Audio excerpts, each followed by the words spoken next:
I'm Josh Light with PoliticIt.com. We're here with Chris Henrichsen. How are you doing today, sir? Doing very well. So Welcome to Wyoming. Thank you. We appreciate it. So, you're running for Congress. I am. What issues are you running on in this campaign? Running on any number of issues. A couple of things we're running on is the national debt. And we're running on the national debt because we think it's something that needs to be addressed. I think most of the American people, particularly most Wyomingites, think it's something that needs to be addressed. And it's something that I think a lot of Wyomingites are frustrated because they say, why aren't we fixing it? You know, in Wyoming, we have a lot of people who work on oil rigs. We have ranchers who, when they see a problem, they get it fixed. And so we have a Congress right now and, you know, political system that's not addressing these big problems. They talk about it a whole lot, but they're not actually addressing those problems. And I think that's what Congress is for, is to figure out solutions that they can come to an agreement on. And if Congress isn't coming to agreements, they're not doing their job. And so that's one of the things I'm really focusing on is issues like the debt, things like education. Right? So why is it that nobody likes No Child Left Behind, but we haven't changed it yet? Right? I mean, politicians who complain about stuff but who don't change it, get out of the way. Go get a radio show. You don't need to be in Congress. And so those are the types of things that we're sort of really focusing on is, you know, the debt, education, as well as sort of things of saying, you know, what affects everyday Wyoming families? What are their concerns about, you know, paying for their kids' education, you know, their finances, those types of things that I think are sort of ignored because most people in our political system, you know, haven't had to worry about paying their mortgage in a long time. So what kind of solutions are you willing to offer to kind of fix this debt problem? You know, one of the things that I've been really championing is Senator Simpson's, the Simpson-Bowles Commission. And one of the reasons why I like the Simpson-Bowles Commission is that it basically says there's nothing off the table. Right? If we let special interest groups drive these things, we end up with what we have now. Right? We're not going to talk about Social Security. We're not going to talk about healthcare costs. We're not going to talk about military spending. So, and the result is, in the end, we do nothing. And so the Simpson-Bowles plan is not necessarily perfect. It's not supposed to be perfect. Right? Congress is never going to give us a perfect solution, but it should be giving us solutions. And so I think the Simpson-Bowles plan is something that is a great starting point in terms of saying this is what we should be doing. What can we agree from this? You know, if we have to change things a little bit to get it passed, that's how Congress works. But I really think that's a great solution, and it's something that's going to make conservatives a little annoyed. It's going to make liberals a little bit annoyed, and I think that's, if Congress is annoying both sides, it's doing its job. And what about No Child Left Behind? How do we fix that? I think we need to sort of start over a little bit and sort of, rather than micromanaging, saying how can we support local education?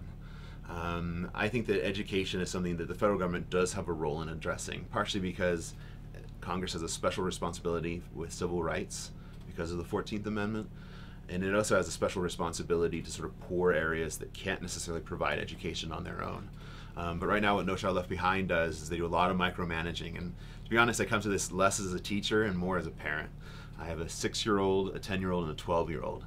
And I see what No Child Left Behind has done to their education and the obsession on standardized testing. And I think that they're missing out on a lot by constantly focusing on test scores. And ultimately what we do is we're focusing on making our kids very proficient. And I think our education should focus on innovation and excellence. And how has your past experience in the workplace, your past experience, life experience, helped prepare you for Congress? I teach right now at Casper College in Wyoming. It's a community college, and I've taught, you know, for about 8 years at different colleges and universities, largely teaching general education classes in both philosophy and government, where I've had an opportunity to really sort of talk to people of a variety of backgrounds from around the country. Sometimes they are 16-year-olds taking a class in college while they're still in high school.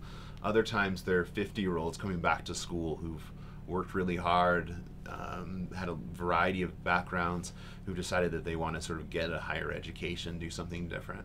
And in that way I've sort of had a lot of experiences, and also it's gotten a good sense of their feelings about the political system. I had a student last spring, and she had 2 teenage kids, and her response to the class was, I'm frustrated. Because for her, politics was all about corruption. And in a way, I was trying to encourage her to get involved, to sort of, you know, vote. Don't just sort of say, oh, it's ridiculous. But at the same time, I sort of felt her frustration, and I think her frustration was real and legitimate, because she looks at the political system and she basically says the political system, whether it's Democrats or Republicans, it's for rich people, and they're making rules for rich people. And I can't blame her for feeling that way. And so that's part of the thing that motivates me, is to try to give people like her a reason to sort of feel like there are people who are fighting for her and who are trying to do the right thing rather than just trying to benefit themselves. And what's the plan to beat the incumbent, your opponent? We basically are trying to work really hard. We are working really hard, I should say. And the reason for that is that, we're never going to get as much money as our opponent does. Partially because I'm a community college teacher and she's worth $40 million. So even if I could raise millions and millions of dollars, she could raise more, and she has enough money of her own to spend. I don't have those kind of resources, but I think what we can do is talk to people on one-on-one. And in Wyoming in particular, and I assume every place else as well, people really appreciate talking to you one-on-one and having that kind of contact. In a state like Wyoming, and you see this in other states that are heavily one way or the other, I think the incumbents feel that they don't have to really work really hard to get reelected because they don't think they're going to get much of a challenge. And so what we're doing is giving people that alternative, and also giving them a style of politics they're used to in Wyoming. It used to be that people expected to meet Dick Cheney during an election year. They expected to meet Al Simpson in an election year. I don't think Dick Cheney was ever really worried about not getting reelected, but he always worked like he was. And I think that's the kind of politics people should be getting. And are you using internet in this campaign? How are you using it? We're using internet quite a lot in terms of a mixture of things, from just sort of our standard website, which has a certain interactive element to it, as well as using Facebook and Twitter. We use Facebook quite a lot. In a way, I think it sort of takes the role of sort of more the website, what the website used to do in campaigns, and that it is interactive with people, but it's also, you're getting on there to say, hey, what's my cousin in North Carolina doing, and then you're also getting updates on the campaign and local events, and so it allows for us to sort of engage people on a variety of different levels. For us, we use Twitter a fair amount, and Twitter has sort of in a way replaced sort of the press release for us. It seems like we get more of a reaction from the local press from what we do on Twitter than what we email them and fax them in our press releases. So that's really changed those things up, and it's nice. We're a small campaign. My Twitter feed is me.